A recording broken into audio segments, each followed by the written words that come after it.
Thursday. Yes, it's Thursday morning. Typically, I'm not on live because we do other things on Thursday morning. But today, I was talking to an awesome lady, and I needed to have this conversation live because I feel like she has important information that she wants to share with our audience, and especially those who live in Boston. So I want to take that opportunity to welcome RUTHZEE LOUIJEUNE. And again, this is Gabrielle. Welcome to Let's Talk Money with Friends. So RUTHZEE, I know that we were having a conversation on Saturday, and I'm very impressed by the work that you've done so far and the work you are inspiring to do. And I would like to give you an opportunity to share with our audience who you are, your background, your basically why you are in a position right now running for City Councilor at Large in Boston.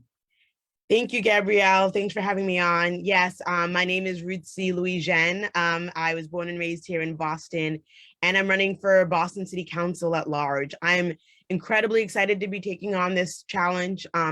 Boston's a city that's experiencing a lot of change, and we know that there's an urgency to the issues that we face as a city when it comes to affordable housing, when it comes to our schools, when it comes to climate change, economic justice, transit justice. Those are the issues that voters, residents care about, and that we need to make sure that we elect folks who know the struggles of our families and who can fight, who will stand up and fight. And so I'm running to address those issues. I'm an advocate, I'm a lawyer. The daughter of Haitian immigrants. I graduated from our Boston public schools. I went on to Harvard Law School, where I represented families facing eviction and foreclosure in Boston Housing Court, which is how I got connected with city life. I care deeply about working class families in this city. And so I'm running to make sure that working class families have a seat at the table. I've been working really hard. In our first 24 hours, we raised $50,000, setting a record for a city council candidate race. We've been earning a number of endorsements from unions, from progressive groups, from building a broad coalition to get us to victory. So I'm really excited to be running and to be on the show to talk to you about my vision as a young person here in the city, as a Haitian American, as a lawyer and advocate who has seen how far this city has come and who knows how far we have to go. And so I'm excited to be here. Yeah, I'm excited. I'm excited, and particularly because of the fact that you are someone who understands the struggle and you understand what it feels like to be an immigrant, as I am, and you understand, I mean, you were born here, but families and friends being born outside of the country, and also you see the day-to-day struggles that families are going through in Boston. Now, I know, pardon my ignorance, and so many other people perhaps are not familiar, what is the difference between a city councilor or in a city councilor at large? Can you just share that so that? Of course. So city council is the legislative body of government here locally, right? So you have the mayor, who is the one who does the things, right? She's the executive, and the people writing the laws and the ordinances, that's city council. And in Boston, we have 13 city council members. 9 of them are district city councilors. So they represent a particular area. Like Ricardo Arroyo, for example, is District 5. He covers Hyde Park, parts of Rosendale, and parts of Mattapan. And then there are at-large city councilors, like Michelle Wu and Anissa Asabi George. They are at large, which means that they represent the entire city of Boston. So not only do you represent 3 neighborhoods, you represent every single neighborhood.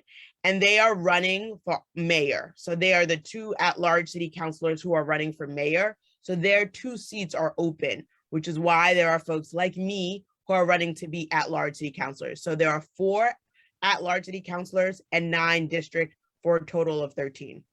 Well, awesome. So someone who's voting for you could be living in any one of the cities in Boston. Yep, any neighborhood. So Boston has 22, well, it's a debate whether we have 22 or 23 neighborhoods, yes. But 23 neighborhoods.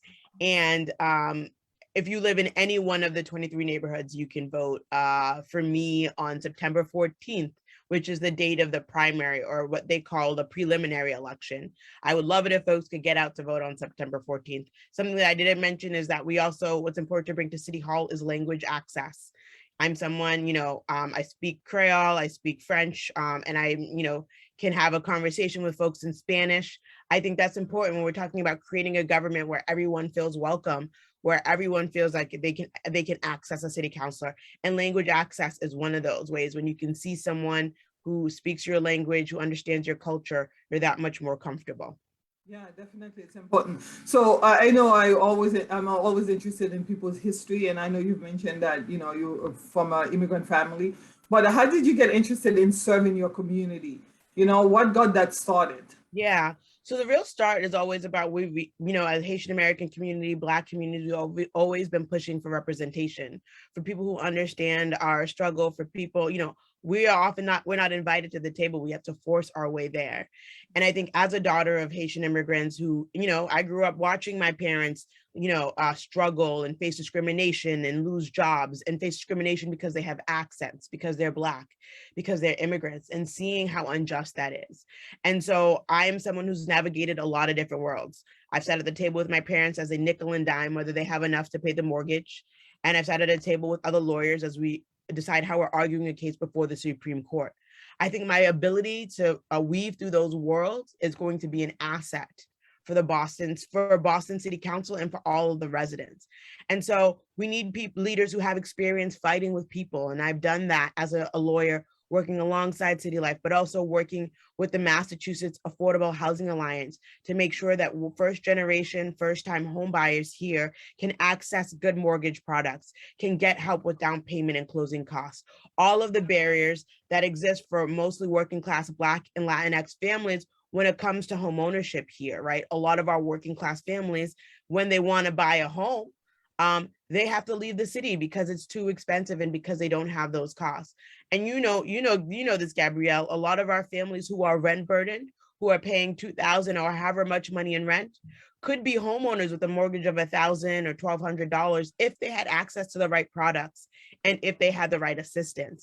And if we were building affordable homeownership opportunities, we have to have all of those things together to really make sure that we are looking out for the people that we claim to care about, our essential workers who hold up this city and who are our working class families.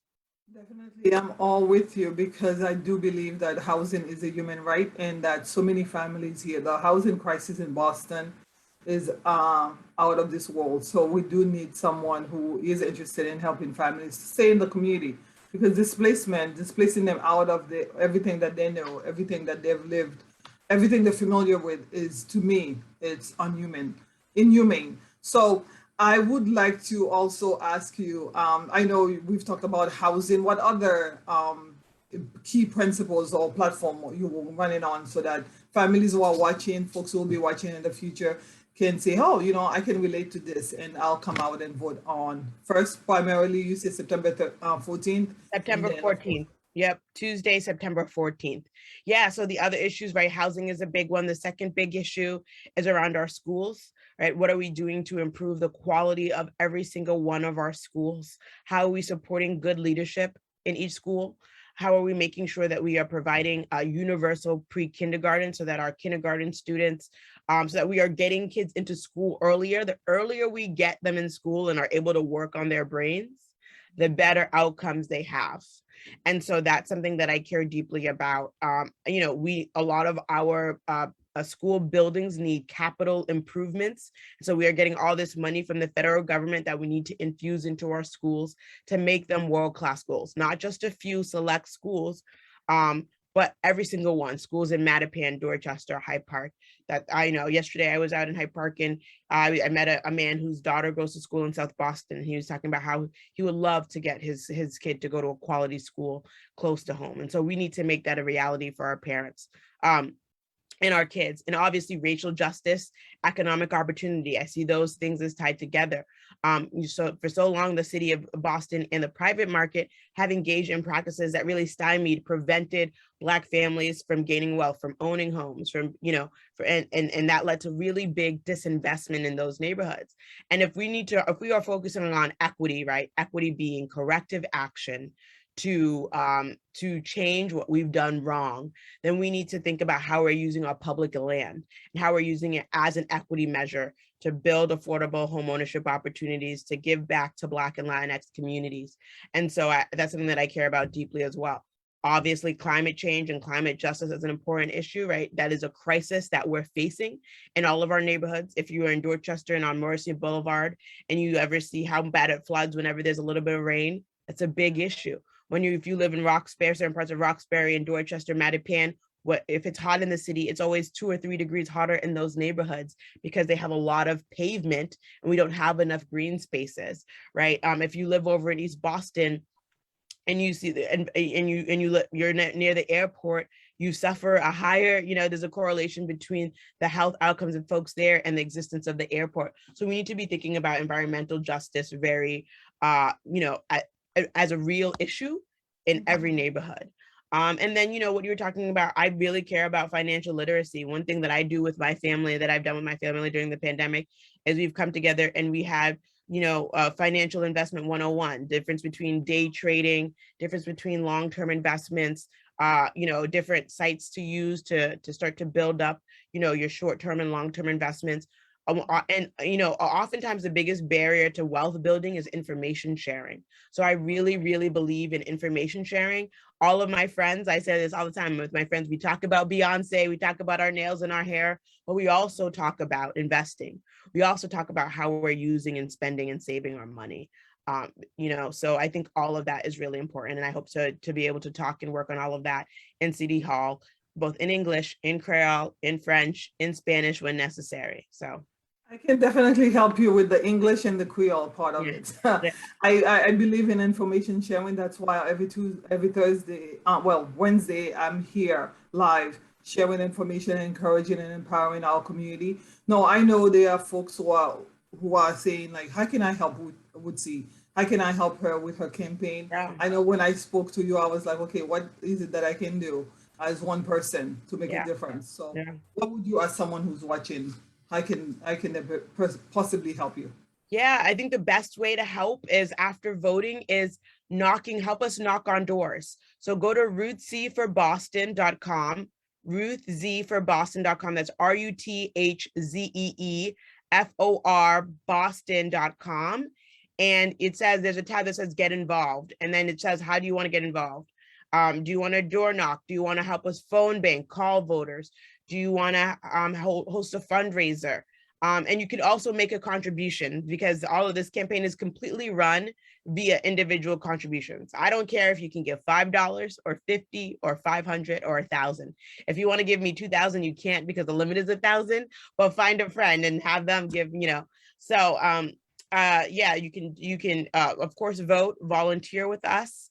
We have yard signs. If you want a yard sign in front of your house, you can send an email to info@ruthzeeforboston.com, or you can give me a call. My number is 617-286-2349. Give me a call and and I can glad to talk to you about the ways in which you can help. Again, that's 617-286-2349. Yes, the encouragement. I think the question that I'd asked of you on Saturday was, how do we get our families, how do we get our community to come out and be involved in the community? Because your vote counts, right? Yeah. So we are encouraging folks who, especially those who do live in the city of Boston, different neighborhoods, you say about 22 neighborhoods, please come out and vote on the dates again. On September 14th, and then again, we're going to need you on November 2nd. So those 2 dates, September 14th, and then again, November 2nd. And I think it's very important to let folks know that September 14th is as important as November 2nd. So please come out, encourage your families, anybody who's 18 and older, right? So if you have a household with 2 kids and they're 18, 19, and you and your wife and you are all US citizens, Haitian especially, please, Haitian Americans, please come out and support our sister. One more thing is that if you aren't registered to vote, you can register by next Wednesday online or by mail or in person. If you have a driver's license or a mass ID, you can do it online and it takes literally less than 5 minutes. Okay. No reason not to be registered. If you are someone who has a felony on your record, right? And you're like, oh, I can't vote. Yes, you can. As long as you are out and you're, no longer in prison, you can vote, you can register, you can vote. So go online if you have a mass ID or if you have a driver's license. If you don't have those, you can still register, but you have to do it by mail. So make sure your vote is your voice. And we, our communities, Haitian communities, Black communities, working class communities, we need to exercise that. They forget about you sometimes when you don't vote. And so we need to make sure that we're getting out to vote. And most importantly, we need to sit at the table, and you will be that seat for us, someone who's culturally sensitive, someone who speaks the language, and someone who can definitely empathize and sympathize because she's been there, she's seen it firsthand. So I would encourage you. Si gen moun ki pa pase pale kreol, me kreol la la, m la gel pou nou ka we ke se kreol m pale, même le lang la lou, lang la la. Moi-même, j'en parle créole, j'aime dire, one of the things that I appreciate about you, ça m'a apprécié parce que papa, c'est ton gros exemple. Et son moi connaît la communauté depuis longtemps, he's been a great example for you. And I'm hoping that other family members or other families in the community can be that type of example for their children. Thank you so much for your service. Thank you for all that you've done already, and that all that you will continue to do for the community, not only the Haitian community, but for the entire Boston community. So thank you so much. Please come out and vote September 14th. Please do that. And then November 2nd, come out and vote for for a candidate that makes sense for you. And I know RUTHZEE, for me, she makes a lot of sense because of what she stands for. So thank you so much, RUTHZEE, for Gabrielle, merci un peu. Okay, thank you, merci. Bye.